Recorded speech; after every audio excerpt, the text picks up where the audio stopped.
Good morning, everyone.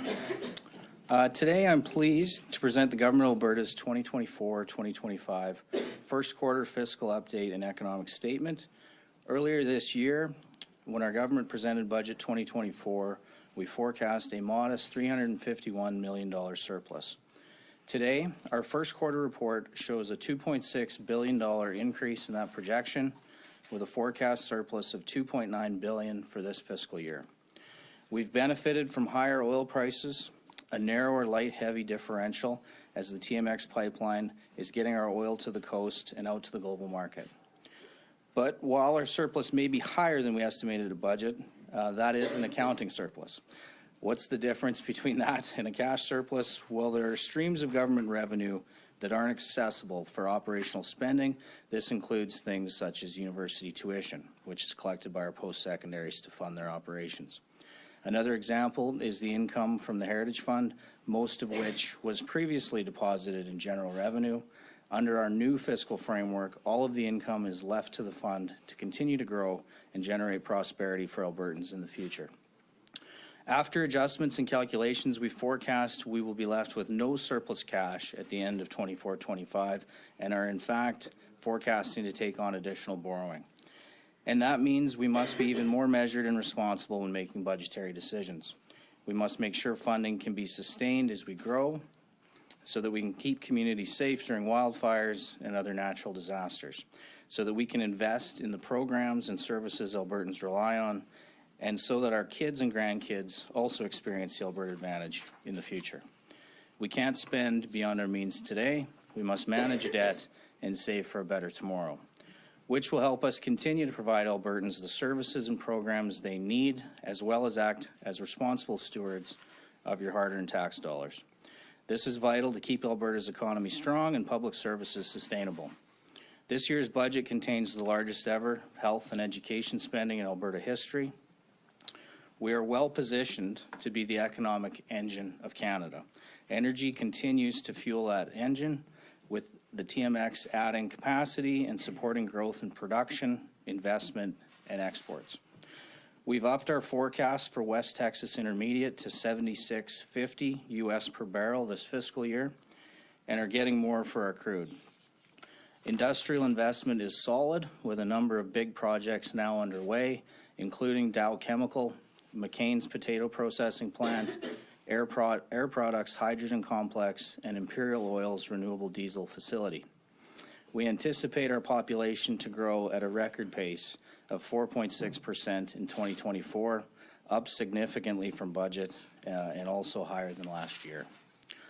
Our population is seeing strong growth, but as I've said before, this growth brings challenges we must be prepared to face.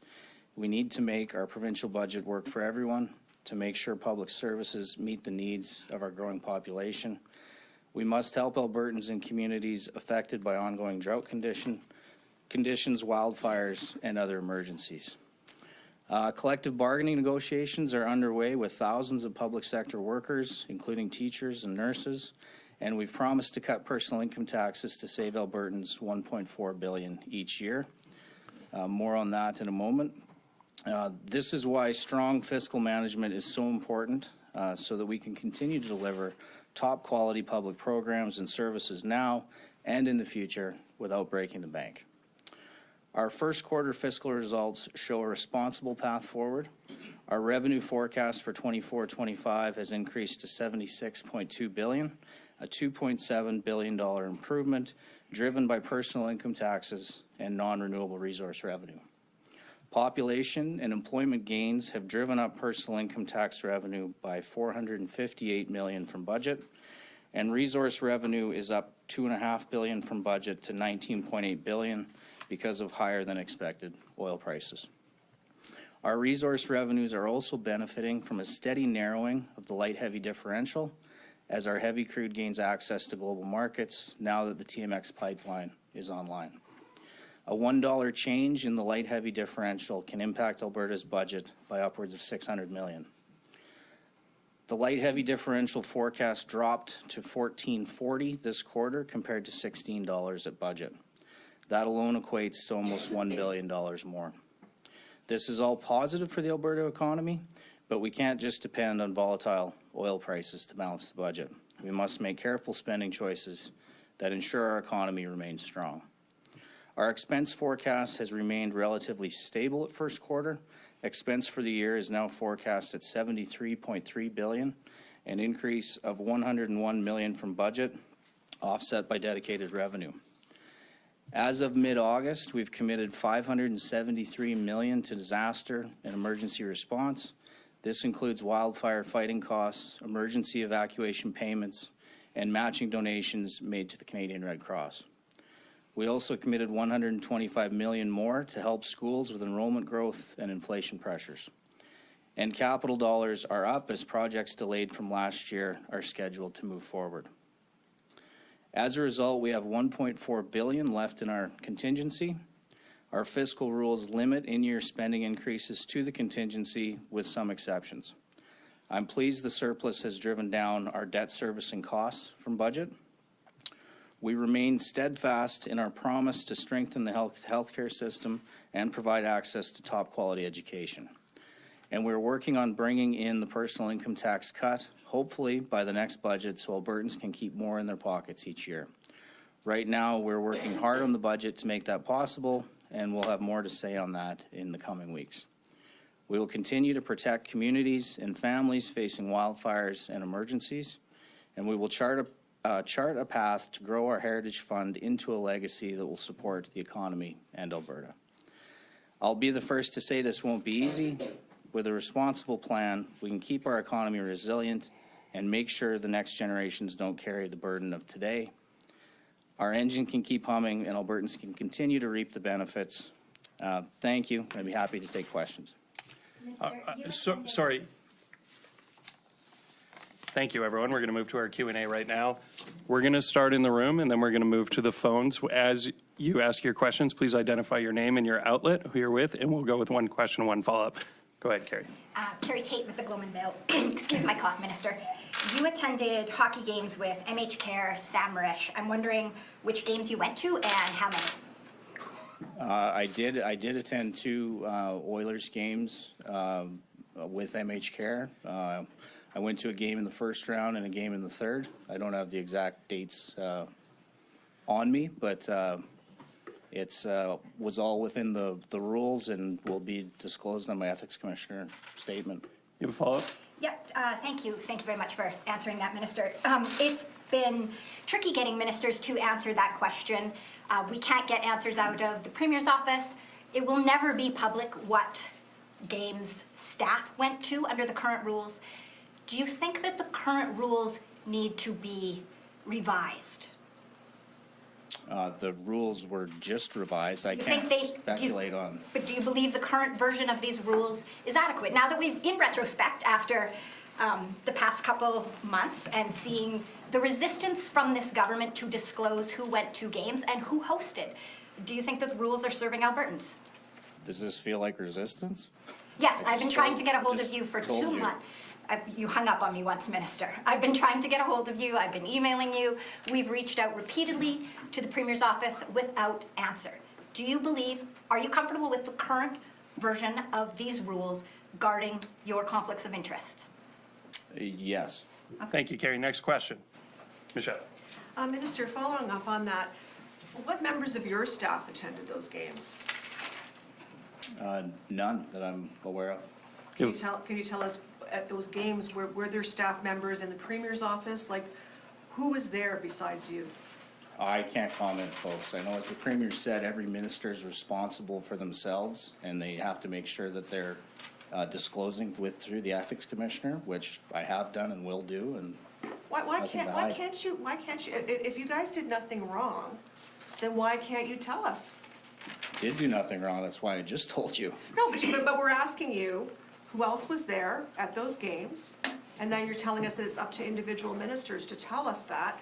If you did nothing wrong, and if these guys did nothing wrong, I think that we would be hearing more about this. So can you tell us who was in the room with you? Who was in that box with you at those games? I can only speak for myself, Ms. Bellefontaine. I was invited to go to the game, went, cheered on the Oilers, and it'll be on my ethics disclosure. Thank you. Next question. Go ahead. Hi, Sean Amato, City News. The Premier has indicated that the Alberta Sheriffs are to have a larger role in policing, perhaps becoming the provincial police force. As a senior cabinet member, what do you think about that? Well, I think, Public Safety Minister has made clear that he thinks the sheriffs can play a bigger role. I think they see them as filling gaps that exist on the landscape currently. What that becomes, I think it's kind of a wait and see. I have many rural communities that are served by the RCMP, but there's certainly, gaps. I think we hear that. We hear that from municipalities that have taken the minister up on his grant to, explore what their needs are. So I think it'll organically maybe show us that there's gaps that need to be filled, but no decisions have been made that I'm aware of. You have a follow-up, Sean? Yeah, so a report for government found that it's going to cost a lot more money to go with an Alberta Provincial Police over the RCMP. What impact will going with the sheriffs have on our budget? And if it does cost more, why is that valuable for Albertans? I'd have to see that it would. I know right now we have a large contract. It is our authority that's delegated through the RCMP contract, but I know they're having a hard time and there's a shortage of officers on the ground. So I think you'd really need to see an apples to apples comparison to make that claim. One more on the floor, and we'll go to the phones. Go ahead, Lisa. Hey, Lisa Johnson, Canadian Press. Minister, you said you're happy with the conflict of interest rules as they are. You think they're adequate. Can you explain to Albertans why you think staff members should be able to accept gifts, including potentially from somebody who's involved with government contracts, multi-million-dollar government contracts? Why should those not be disclosed, those gifts disclosed to Albertans? Well, I would just say I think the Premier, some of the motivation behind changing it was so that she could be staffed at events, because under the prior iteration of the rules, she had a hard time actually getting into events and being staffed. It wouldn't be reasonable for her to attend an event where she couldn't have staff with her. So that was some of the motivation to change the rules.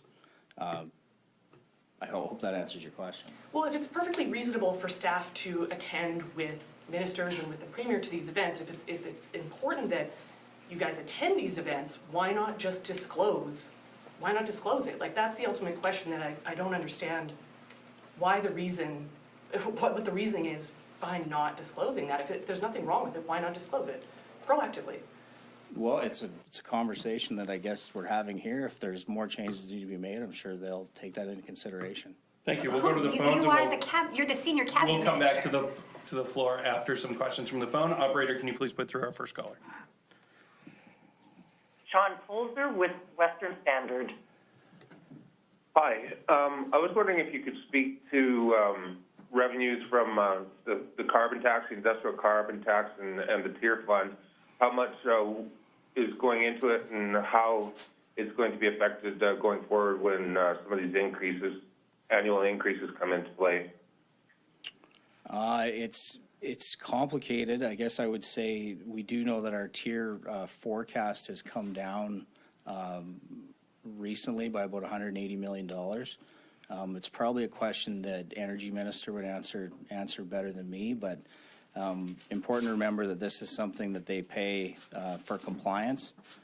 So it's not a direct correlation to the changes you see here in revenues. Do you have a follow-up? Yeah. There was a note in the briefing this morning about the number of oil sands plants that are coming into full payout position. I believe there was 2 of them this year, 1 next year, and 1 the year after.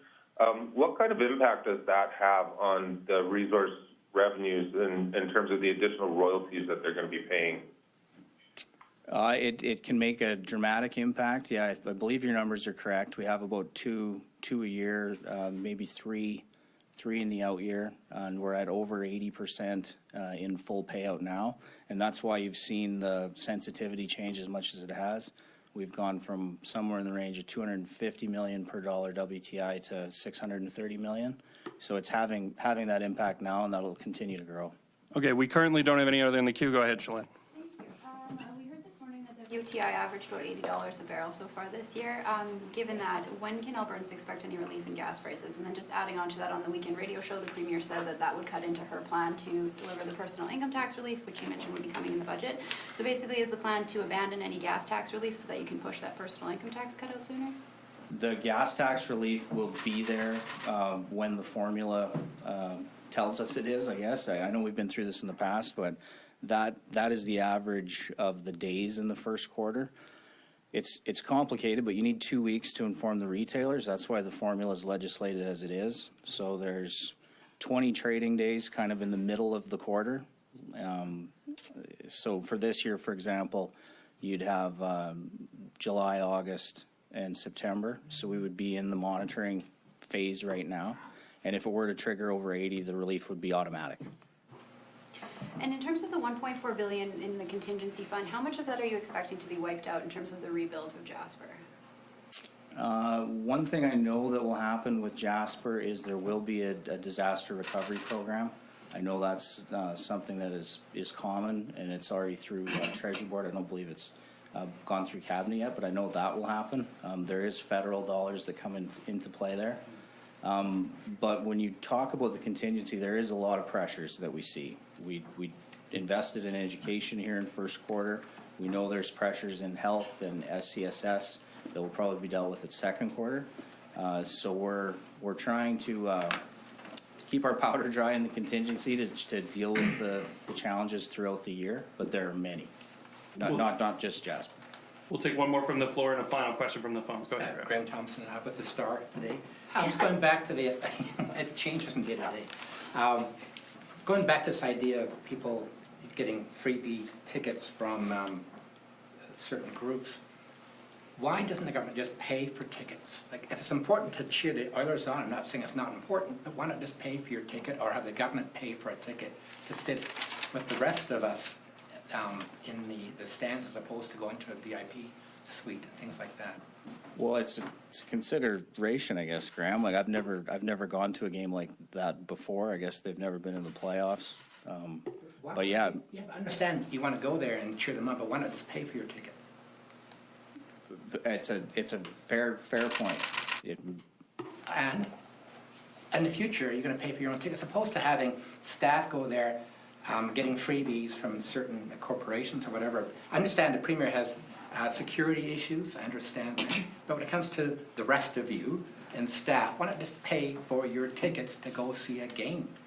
Or have the government at least pay for the tickets, as opposed to this apparent conflict of interest popping up? Well, I certainly don't think the government should have to pay for anything out of taxpayers' dollars, but And have staff, so go and have yourself or staff pay for the tickets.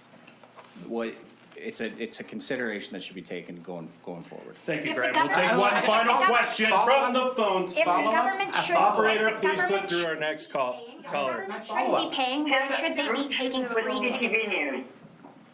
I have a follow-up, right? Okay, we'll come back to you at the very end. Hey, you got me there? Yeah, go ahead. I just want to go back to the fiscal update for one question. I think I ask it every single fiscal update. When are we going to see a break for those Albertans who are struggling financially? I understand there are programs, but I want to talk specifically about the future. There's been talks of a tax break that's going to save Albertans. I believe it's $1.4 billion. When are we going to see relief for people who are still struggling with that inflation? Well, I know the Premier's asked me to do what we can to accelerate the tax cut. So those conversations are being had, and they'll continue to be had as we build Budget 2025. I think what this shows, I just remind everyone, we're still in a borrowing position, but this improved position has improved our debt servicing by about $180 million from budget. That's dollars that can be, put to the programs that Albertans rely on today and in the future. So we have a robust amount of programming to help Albertans now and in the future. And by being prudent now, we can ensure that those programs remain now and in the future. Tim, do you have a follow-up? Let's go back to the tickets. I just want to know from you, Minister, do you think yourself or other people in your government need to be more forthcoming with Albertans? Do you think you owe it to Albertans to give further answers on this subject? Well, I think the ethics commissioner works on behalf of Albertans. That's why we ensure that we're following all the rules, and we have a disclosure that we fill out annually with the ethics commissioner to ensure that we're, following the legislation and doing right on behalf of all Albertans. So I think that's the most important thing. If you think you're doing something wrong, you shouldn't do it. I certainly didn't, and that's why I'm happy to tell you here today. Okay, and I do owe Graham a follow-up. I apologize, I jumped the gun. Go ahead, Graham, with the final question today. There we go. But do you understand why people would look at this and think there's a conflict here? Do you understand why people are thinking, why not be more open? I know you're going to say you're following the rules, but do you, looking at this as a politician and how people perceive things, the optics of this, do you understand why the optics might not look good to people outside of the government? Well, the optic that I care the most about, Graham, is about being honest to Albertans. I think this is a job that I require that. I want Albertans to know that, I'm forthcoming. And so I follow the rules with the ethics commissioner, answered your question here today. I don't know what more I can do. Thanks, everyone. That concludes today. Minister, can you explain why you're comfortable, or why government should not pay for tickets? I get that, but why it would be okay for politicians or staff to take freebies from companies that do business or would want to do business with the government? Why would that be okay?